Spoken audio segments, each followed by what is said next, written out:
Iglesia Génesis. Un nuevo comienzo. Bienvenidos.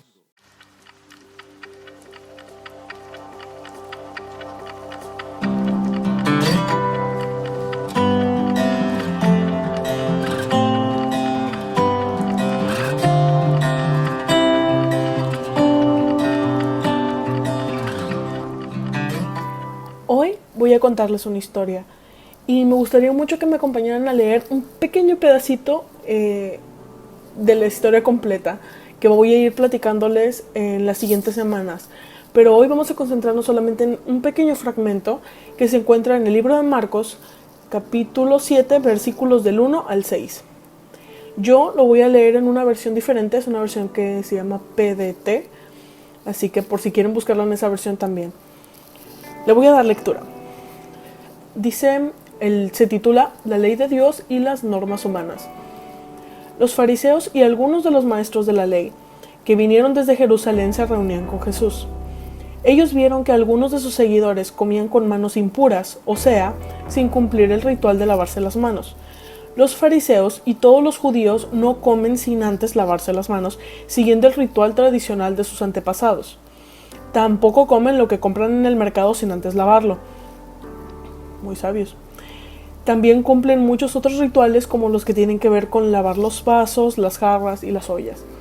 Por eso los fariseos y los maestros de la ley le preguntaron a Jesús: ¿por qué tus seguidores no cumplen las tradiciones de nuestros antepasados? Comen con las manos impuras. Jesús les respondió: hipócritas, Isaías tenía razón cuando profetizó sobre ustedes. Este pueblo me honra de labios para afuera, pero su corazón está lejos de mí. Este es un pasaje muy fuerte y si siguen leyendo la historia se complica más, se pone incluso un poquito más fuerte. Jesús está muy molesto.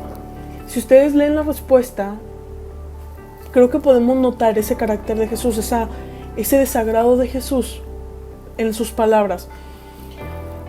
Yo antes que cualquier otra cosa me gustaría hacerles una pregunta. Sé que no me pueden contestar, pero ustedes saben. ¿Cómo ustedes se darían cuenta que alguien no se lavó las manos después de que salió del baño? Honestamente, yo no me daría cuenta. A menos que estuviera acosando a esa persona o algo así, yo personalmente no me daría cuenta. En este caso, ¿cómo los fariseos se dieron cuenta de que algunos de los discípulos no habían hecho el ritual de lavamiento de las manos? Tengo que especificar bien esto. No está hablando del simple lavado de manos, porque ahí sí hasta alguien no fariseo le podría decir: vete a lavar las manos.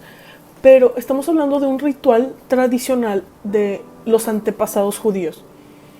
Este ritual consistía en lavarse las manos muchísimas veces.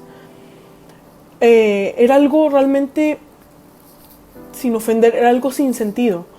Tenían que lavarse muchas veces las manos como para representar que ellos estaban puros para poder proceder a comer. Entonces los discípulos probablemente solo se enjuagaron las manos y vinieron a comer pan. Algunos de los discípulos, porque eso es lo que menciona la palabra, que eran solamente algunos de los discípulos los que no habían hecho este ritual de lavamiento de manos. Hay algo que me causó un poco de gracia, pero también me incomodó mucho. Yo no sé si a ustedes en algún punto de su vida alguien los ha acosado. Es horrible sentir que alguien te está persiguiendo. Es horrible sentir que alguien está observando todo lo que haces. Ahora, déjenme les pongo este punto. Los fariseos acosaban literalmente a Jesús y a sus discípulos día y noche. No importaba dónde fueran, ellos iban detrás. No importaba lo que hicieran, ellos estaban detrás, checando por las rendijas a ver qué era lo que estaban haciendo. Realmente es algo muy desagradable. Yo me ponía en su lugar y pensaba: ¿cómo no estaría molesta de que no puedo ni siquiera comer a gusto y ya me están criticando? Ya están diciéndome: ay, no, es que mira cómo agarra las tortillas. Es que mira cómo agarra el tenedor, lo agarra medio raro. El punto aquí es que con toda la seguridad del mundo les digo, los fariseos acosaban horriblemente a Jesús y a sus discípulos. Y ustedes podrían decir, Scarlett, ¿tú cómo sabes, cómo puedes asegurar que ellos eran unos acosadores? Bueno, si ustedes leen todos los evangelios, no van a tardar en encontrar un montón de ejemplos que corroboran lo que estoy diciendo. Los fariseos eran súper acosadores. Hay muchísimas historias que hoy no quiero entretenerlos en ellas, me encantaría que ustedes lo pudieran leer y pudieran comprobarlo, pero de verdad, hay muchísimas historias que corroboran esto que les estoy diciendo. Bueno, volveré un poquito al tema. Una cosa es que ustedes digan, híjole, es que los discípulos todos salieron juntos en bola del baño y se vio luego que no se lavaron las manos. Hubiera sido un poquito más evidente, ¿no? Y creo que todos nos dimos cuenta. Pero no, revisaban a cada uno de ellos. Estaban al pendiente de todo lo que hacían cada uno de ellos. No sé cuántos fariseos se necesitaban para estar al pendiente de 13 personas, de los 12 discípulos y de Jesús. Ahora, viene la peor parte, la intención de la pregunta. Si ustedes leen este pasaje de una manera más noble, como que los fariseos llegaron con Jesús y le dijeron, oye Jesús, disculpa, es que la verdad, mira, nosotros tenemos esta tradición y nos confundió un poquito que tus discípulos hicieran esto. ¿Podrías explicarnos un poquito a qué se debe o por qué es que es diferente? No era una pregunta o no era con una intención de realmente saber qué era lo que estaba pasando. No era con una intención de crecer como personas, de ver si la postura que Jesús tenía era una postura convincente. No. Ahí les va la parte en la que podemos ver muy claramente que todo era completamente malintencionado. Y es que para empezar, hay una parte en la que literalmente dice, Jesús le llama un poquitito más adelante, Jesús le llama, dice a la multitud y les dice, escuchen, acá voy con esto. Los fariseos lanzaron esa pregunta enfrente de una multitud que había estado escuchando las enseñanzas de Jesús. Yo no sé si alguna vez ustedes se han sentido exhibidos. Creo que me acuerdo mucho que una vez, pobre mi mamá, le reclamé cuando era más chavilla y le dije que me ofendía mucho cuando íbamos a casa de mi abuela y que yo me levantaba a las 12 de mediodía o lo que ustedes quieran, iba y me sentaba en la mesa, me ponía a almorzar y mi mamá pasaba y enfrente de todos mis tíos o de mis primos decía, ay, esta no se ha bañado. Y era como, es como que es obvio, pero ¿por qué tienes que decirlo, no? Y como adolescente, olvídense, me sentía la persona más humillada del universo. Y ahorita no me afecta, y ahorita acordarme nada más me causa gracia. Pero es horrible sentirte exhibido. Los fariseos intentaban eso con Jesús. Y era todo el tiempo. De verdad, les digo, todo el tiempo intentaban exhibirlo frente al pueblo, frente a la gente, frente a las multitudes. Esta no era la excepción. Se paran y lanzan esa pregunta con toda la intención de exhibir a Jesús y a sus discípulos, de que toda la gente que estaba ahí reunida se diera cuenta la clase de personas o la clase de judíos que eran. Jesús, yo siempre le he dicho, Jesús es la persona más cool que ha existido en la historia de la humanidad. Siempre sabía cómo contestarles a sus enemigos, siempre tenía la manera más cool de contestarles, de callarle la boca a todos y tener una sonrisa en su rostro, ganando por completo. En esta situación, Jesús cambia mucho su tono y es cuando les grita, hipócritas. En esta versión que leí viene con signos de admiración y todo, de que Jesús estaba exaltado. Yo podría decir, Jesús no podría haber contestado más apaciblemente, haber tenido más paciencia. Es que en teoría sí, Jesús es Dios, Jesús tiene la paciencia infinita que nosotros no tenemos. Pero era necesario que Jesús les hablara así porque Él necesitaba que quedara exhibida la intención del corazón de ellos. Imagínense, acababa de predicar un mensaje de salvación, un mensaje tan importante a las personas, y Él no iba a permitir que ese mensaje quedara opacado por lo que estos religiosos estaban diciendo. ¿Qué es ser hipócrita? Creo que todos hemos sido hipócritas en algún punto de nuestras vidas. Muchos a lo mejor en algún momento sonreímos cuando realmente no nos apetecía sonreír. O al revés, nos hacíamos los enojados cuando realmente no estábamos enojados. No lo sé, hay muchas facetas y partes en nuestras vidas en las que podemos terminar actuando como personas hipócritas. Pero, ¿qué es en esencia ser hipócrita? ¿Qué es lo que piensa Dios de las personas hipócritas? ¿Hay niveles en la hipocresía? Sí, los hay. Me refiero a una hipocresía total, que tu vida en sí misma esté basada en la hipocresía. Esto pasa mucho, y tengo que hacer mucho énfasis en esto, pasa mucho con los cristianos, muchísimo. Hay mucho cristiano viviendo en hipocresía. Y hoy quiero hablarles de un término que últimamente se ha estado poniendo mucho de moda, que es el ser doble moral. Ser doble moral es precisamente esto, ser hipócrita. Ser doble moral es el otro extremo de la hipocresía. Ser doble moral es, por ejemplo, que yo tuve 20 novios y a todos ellos los engañé, uno tras otro tras otro. Y conozco alguna muchacha de la iglesia que se supo un chisme que engañó a otro muchacho de la iglesia. Y yo me pongo a apuntarlo, a señalarlo y a decirle: ¿cuál es tu problema? ¿Qué infiel? Te vas a ir al infierno. Eso es ser doble moral. Es ni porque tú ya lo hiciste tienes misericordia de lo que la otra persona está pasando. A lo mejor ni es cierto, a lo mejor solo es un chisme, pero tú ya estás juzgando cuando no estás en posición de juzgar. Y ese es el punto, chicos. Ser doble moral, ser hipócrita, es esos niveles en los que por una parte te muestras ante la gente como una persona religiosa, una persona muy cristiana, una persona que todo su Facebook está lleno de Jesús, pero su corazón está vacío. Jesús mismo habla aquí de la profecía que Isaías dijo, de labios me alaban, pero su corazón está lejos de mí. Hay un pasaje en Apocalipsis que a mí desde pequeña, que lo empecé a entender, me aterró. Literalmente me dio muchísimo miedo. En su momento creo que lo entendí un poco mal, pero tiene muchas aplicaciones, pero hoy quiero hablarles de esta específicamente. Es una parte donde el mismo Jesús, ya glorificado, ya dando las palabras y la revelación en Apocalipsis, le dice a Juan, le dice a Juan que escriba una expresión que a mí, les digo, me afectó mucho, y decía: ojalá y fueses frío o caliente, pero como eres tibio, te vomitaré de mi boca.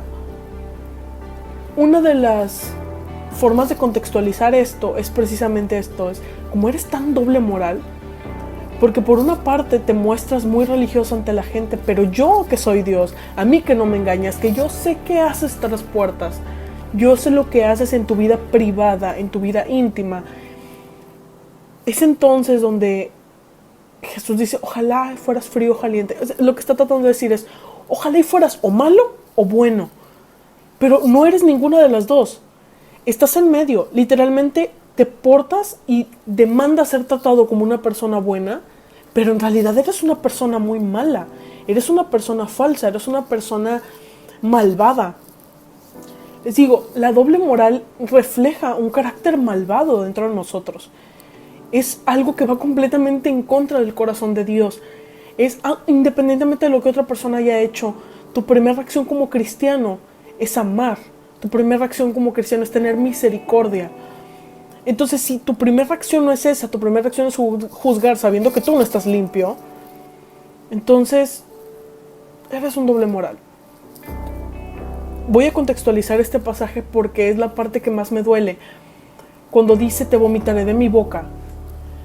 Si lo traemos al diario, al presente, lo que está tratando de decir Jesús, lo que está tratando de decir Dios es: las personas así me dan asco.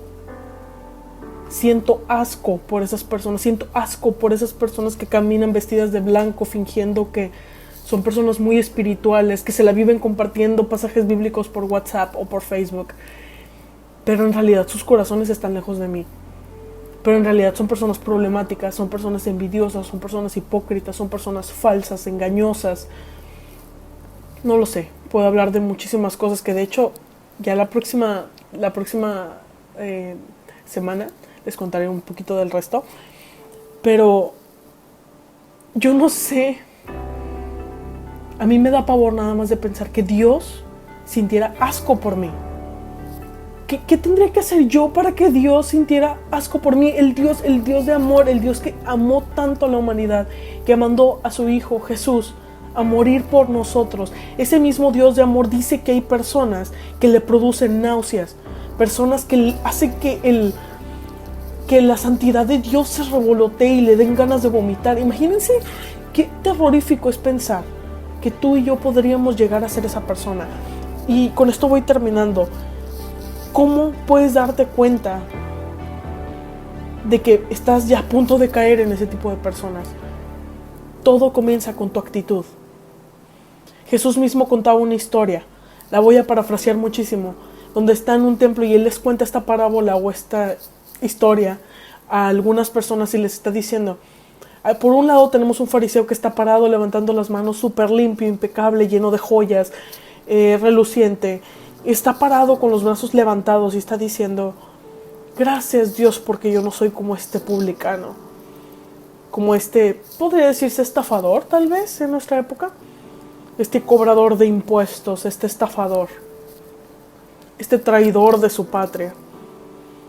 Y por el otro lado está el cobrador de impuestos, el traidor de su patria, totalmente postrado, lleno de lágrimas, sin poder hablar, diciéndole: Dios, ayúdame porque soy un hombre pecador. Es en ese punto en el que Jesús dice: ¿a quién realmente estaba escuchando Dios? La edad, no, muchos podrían pensar que no, yo estoy muy joven para ser una persona religiosa. No saben cuántos jóvenes religiosos he conocido. Entonces la edad no es un detenimiento para ser una persona religiosa. Dios a mí misma me sacó en algún punto de la religiosidad.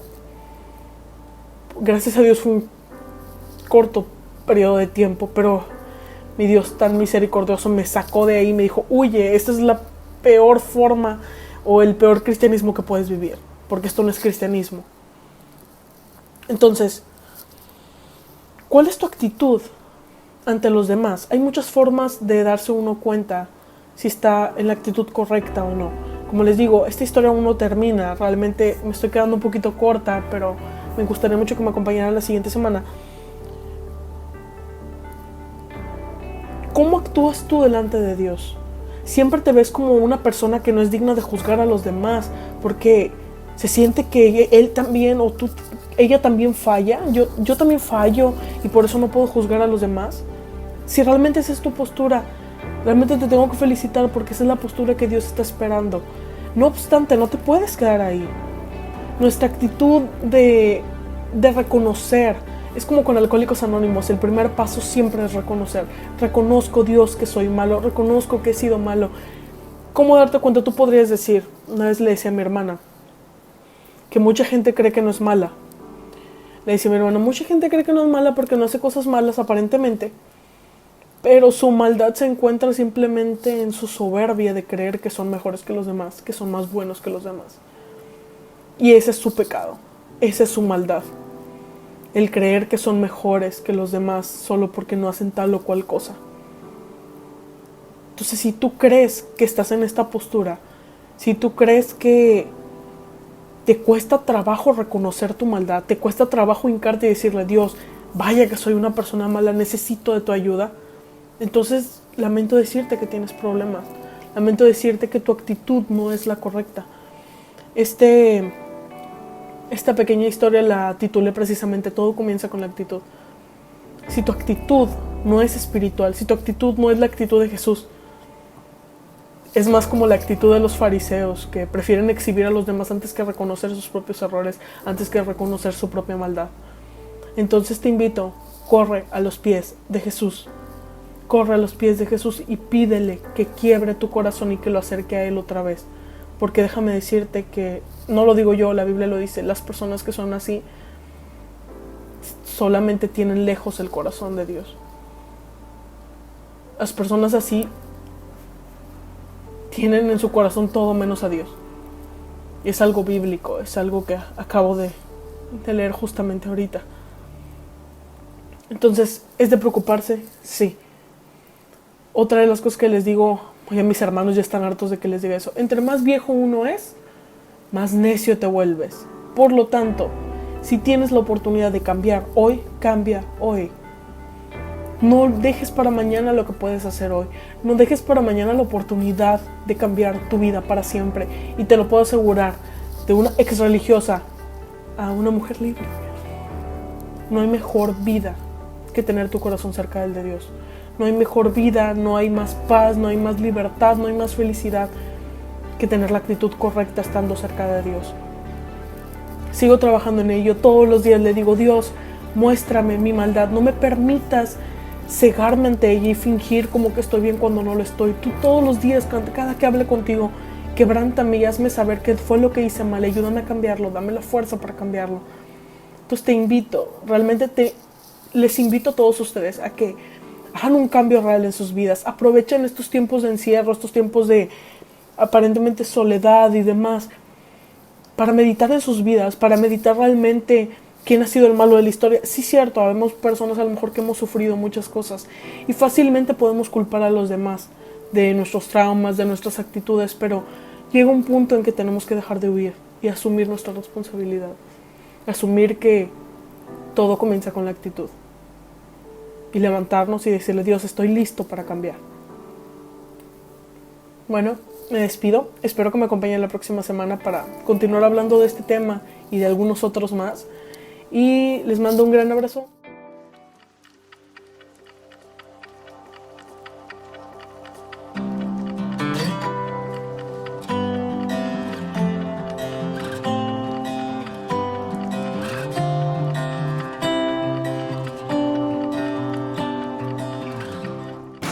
Una nueva vida te espera. Iglesia Génesis. Un nuevo comienzo. Dios les bendiga.